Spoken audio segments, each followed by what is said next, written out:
సింగరేణిలో ఇప్పటి వరకు మనం నిజం చూసుకుంటే ఒక 15 నుంచి 18% మించి మనం బొగ్గు తీయలే. ఇంకా తవ్వాల్సినటువంటి బొగ్గు చాలా ఉంది. మనం సంవత్సరానికి 5 మైన్ల చొప్పు ఓపెన్ చేసినా కూడా 185 మైన్లు ఓపెన్ చేయగలిగేటటువంటి బొగ్గు ఖనిజాలు మన తెలంగాణ భూగర్భంలో ఇంకా దాగి ఉన్నాయి.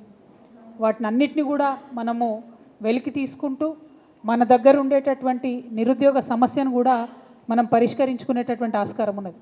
ఈ పాలసీ నేను కొత్తగా చెప్పింది కాదు. కేసీఆర్ గారు ఉన్నప్పుడే, ఆనాడు నరసింహరావు గారు ఉన్నప్పుడే 185 మైన్స్ చేయొచ్చు, సంవత్సరానికి ఒక 5 మైన్లు ఓపెన్ చేసుకోవాలని అనుకున్నాం. ఇప్పటికైనా కూడా నేను కాంగ్రెస్ ప్రభుత్వాన్ని డిమాండ్ చేస్తూ ఉన్నా, ఖచ్చితంగా అండర్ గ్రౌండ్ మాన్యువల్ మైన్స్ని ఓపెన్ చేయాల్సినటువంటి అవసరం ఉన్నది. ఓబీలతోని పెద్ద పెద్ద వాళ్ళకి ఎక్కువ లాభం అవుతుంది, చిన్న చిన్న వాళ్ళకి తక్కువ లాభం అవుతుంది. పైగా పొల్యూషన్, ఎక్కడ చూస్తే అక్కడ మట్టి గుట్టలు, దారుణమైన పరిస్థితి ఉంటుంది. కాబట్టి మాన్యువల్ అండర్ గ్రౌండ్ మైన్స్ ఏవైతే ఉంటాయో సింగరేణిలో వాటిని కూడా ఓపెన్ చేయాలి, బొగ్గు గని ప్రొడక్షన్ కోసము సాయం చేయాలని చెప్పి నేను కాంగ్రెస్ ప్రభుత్వాన్ని డిమాండ్ చేస్తూ ఉన్నా. మరి మీ అందరికీ తెలుసు, ఒక్కొక్క సింగరేణి కార్మికుడు యావరేజ్గా దాదాపుగా ఒక 6 టన్నుల బొగ్గును ఉత్పత్తి చేస్తాడు ప్రతిరోజు. మోడీ గారి లెక్కలు అంటేనేమో టన్నుకి 25,000 రూపాయలు. కానీ మోడీ లెక్కలు కాదు, మనం మామూలు లెక్కలు తీసుకున్నా కూడా టన్నుకు 5,000 పట్టుకున్నా కూడా ఒక్కొక్క కార్మికుడు సింగరేణిలో రోజుకు 30,000 రూపాయలు సంపాదించి తెలంగాణకు ఉల్టా ఇచ్చేటటువంటి పరిస్థితి ఉంటుంది. అంటే సింగరేణి కార్మికుడి చెమటతో తడిచినటువంటి ఆ బొగ్గుకు అంత విలువ ఉన్నది. కానీ సింగరేణి కార్మికులకు మనం ఇచ్చేది చాలా తక్కువనే ఉంటుంది. ఇక మోడీ గారు ఏం చేసిండ్రు, ఇచ్చేటటువంటి జీతం మీద ఇన్కమ్ ట్యాక్స్ 10-15 ఏళ్ళ నుంచి అడుగుతున్నాం ఇన్కమ్ ట్యాక్స్ రద్దు చేయాలని. ఇంకా కొత్తగా ఆయన పర్కులు కొత్తగా ఇస్తారు. ఆ పర్కులన్నిటి మీద కూడా వాళ్ళు ఇన్కమ్ ట్యాక్స్ వేయడంతో చాలా అదనంగా భారం పడుతుంది. నేను భారతీయ జనతా పార్టీని డిమాండ్ చేస్తూ ఉన్నా, సింగరేణిలో ఎంప్లాయీస్కి వచ్చేటటువంటి పర్క్స్ ఏవైతే ఉంటాయో వాటి మీద ఇన్కమ్ ట్యాక్స్ తక్షణమే రద్దు చేయాలి.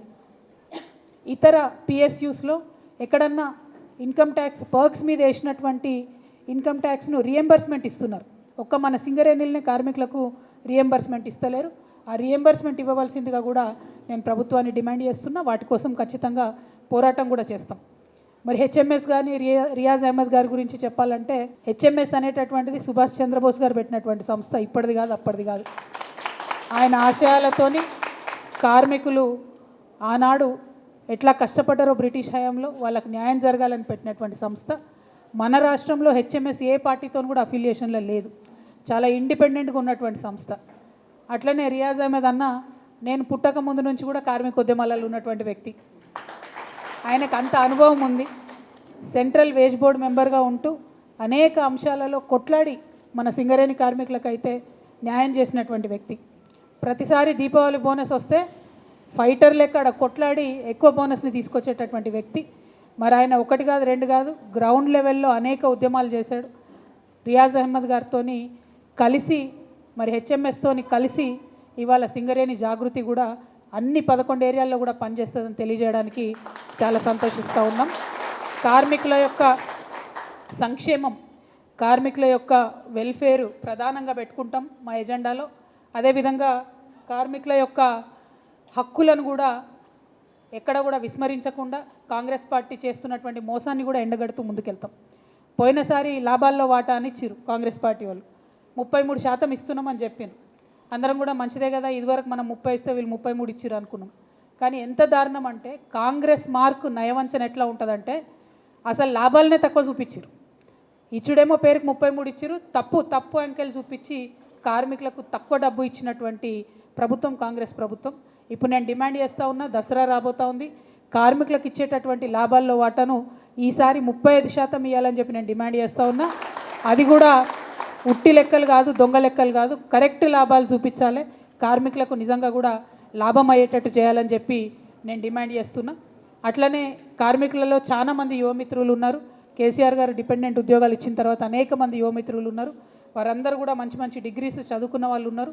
కాబట్టి ఇంటర్నల్ రిక్రూట్మెంట్ వెంటనే చేపట్టాలని కూడా నేను యాజమాన్యాన్ని డిమాండ్ చేస్తూ ఉన్నాను. అట్లనే యంగ్స్టర్స్ వీళ్ళందరూ కూడా చిన్న పిల్లలు ఉన్నారు. ఇదివరకు సింగరేణి స్కూల్స్ అంటే బాగా చెప్పుకొని గౌరవంగా అందరూ కూడా వచ్చినటువంటి పరిస్థితి ఉండే. మరి సెంట్రల్ స్కూల్స్ పెట్టాలి ప్రతి ఏరియాలో అని కూడా ఈ సందర్భంగా నేను డిమాండ్ చేస్తున్నాను. అట్లనే కేసీఆర్ గారు ఉన్నప్పుడు మారుపేర్లు, ఆ మారుపేర్ల విషయంలో లిబరల్గా ఒక నోట్ రాసి ఇచ్చినాం. ఏమని, మీరు చూసి చూడనట్టు పోండి, కార్మికులను ఇబ్బంది పెట్టొద్దు, విజిలెన్స్ ఎంక్వైరీ పేర్లతోని ఉద్యోగాలు తీయొద్దు, వాళ్ళని ఇరిటేట్ చేయొద్దని చెప్తే కేసీఆర్ గారు ముఖ్యమంత్రిగా ఉన్నప్పుడు ఒక్క కార్మికుని కూడా ఇబ్బంది పెట్టలేదు.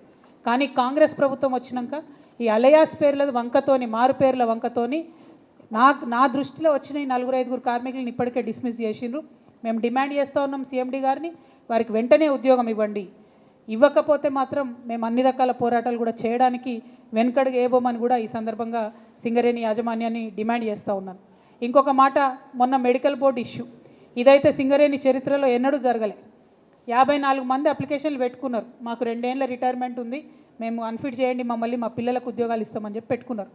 పెట్టుకుంటే అందులో కేవలం 5 మందికి ఇచ్చి 1 సంవత్సర కాలము 54 మందిని సిక్ లిస్ట్లో వచ్చిండ్రు. సిక్ లిస్ట్లో ఉంచితే ఏమవుతుంది? సంవత్సరం పాటు వాళ్ళకి జీతం రాదు, జీతం రాలేదు. 1 ఇయర్ తర్వాత ఏం చెప్తారు? కేవలం 5గురిని అన్ఫిట్ చేసి మిగతా వాళ్ళందరూ మళ్ళీ యాస్టీస్ ఉద్యోగం చేసుకోండి అని చెప్పారు. ఎట్లా సాధ్యమవుతుంది? కుదిరే పనేనా అది? ఇది అన్యాయం, కాంగ్రెస్ ప్రభుత్వం చేతగానితనం. ఖచ్చితంగా మళ్ళీ ఒకసారి ఇమీడియట్గా మెడికల్ బోర్డు పెట్టాలి. ఎవరు మిమ్మల్ని అప్లై చేస్తే, ఎవరు మీకు అప్లై చేసుకుంటే వాళ్ళకి ఇచ్చేయండి. కేసీఆర్ గారు ఆ ప్రొవిజన్ ఇచ్చారు. నేను నా కొడుక్కో బిడ్డకో ఇంకా లిబరల్గా, అల్లుడికో చుట్టాలకో బంధువుకో ఏముంది, మా కార్యకర్తలే, మా తెలంగాణ బిడ్డలే సింగరేణి వాళ్ళంటే వాళ్ళు ఒకవేళ వాళ్ళు అమ్ముకోవాలి ఉద్యోగం అనుకుంటే కూడా ఆ ప్రొవిజన్ కూడా ఇవ్వండి అని అన్అఫీషియల్గా కేసీఆర్ గారు నా ముందే అధికారులకు చెప్పినటువంటి మాట. ఎందుకంటే సింగరేణి బిడ్డలంటే వాళ్ళని కడుపులో పెట్టుకొని చూసుకోవాలని చెప్పిండ్రు. కానీ ఇంతవరకు కూడా కాంగ్రెస్ ప్రభుత్వం దీన్ని ఒక కరప్షన్కి వేదికగా చేసి, ఏమవసరం అండి? ఎక్కడో ఉన్నటువంటి ఏదో ఏరియాలో ఉన్న కార్మికుడు మెడికల్ బోర్డుకి అప్లై చేసుకుంటే దానికి సెంట్రల్ బోర్డు ఎందుకు కావాలి? ఆయన ఉద్యోగం కదా, ఆయన ఇచ్చుకుంటా అంటుండు కొడుకు, ఇమ్మీడియట్గా అన్ఫిట్ చేసి ఇవ్వాలని చెప్పి నేను డిమాండ్ చేస్తున్నా. మొన్న మీరు ఈ 54 మంది విషయంలో చేసినటువంటి అన్యాయాన్ని కూడా ఖచ్చితంగా వెనక్కి తీసుకొని వాళ్ళందరినీ కూడా అన్ఫిట్ చేయాలని కూడా నేను డిమాండ్ చేస్తూ ఉన్నా. ఇక మనందరికీ చాలా సంవత్సరాల నుంచి ఉన్నటువంటి ఒక ఆలోచన, సింగరేణిలో జీవితకాలం పనిచేసినటువంటి వాళ్లకు సొంత ఇల్లు కళ అనేటటువంటిది నెరవేరే ఆస్కారం లేదని అనుకున్నాం. తెలంగాణ వచ్చినాక ఈ డిస్కషన్ వచ్చినప్పుడు కేసీఆర్ గారు ఏమన్నారంటే, మనం డిపెండెంట్ ఎంప్లాయ్మెంట్ ఇచ్చుకొని సింగరేణిని లాభాల బాటలో పట్టించుకుందాం, అంతవరకు 10 లక్షల రూపాయల వరకు మనం వాళ్లకు వడ్డీ లేని రుణం ఇచ్చి వెసులుబాటు చేద్దాం, ఆ తర్వాత ఆలోచన చేస్తామని చెప్పడం జరిగింది. ఈసారి అధికారంలోకి వచ్చుంటే ఖచ్చితంగా సింగరేణిలో సొంత ఇంటి కళ అనేటటువంటిది జరిగి ఉండేది. కానీ ఇప్పటికైనా ఆలస్యం కాలేదు, దానికోసం పోరాటం చేయాల్సినటువంటి అవసరం ఉంది. ప్రతి సింగరేణి కార్మికుడికి కూడా సొంత ఇల్లు రావడానికి నా వంతు ప్రయత్నం నేను ఖచ్చితంగా చేసి ఒక శాశ్వతమైనటువంటి పరిష్కారం దీనికోసం చూపెట్టేటట్టు ప్రయత్నం చేస్తానని ఈ సందర్భంగా తెలియజేస్తా ఉన్నాను.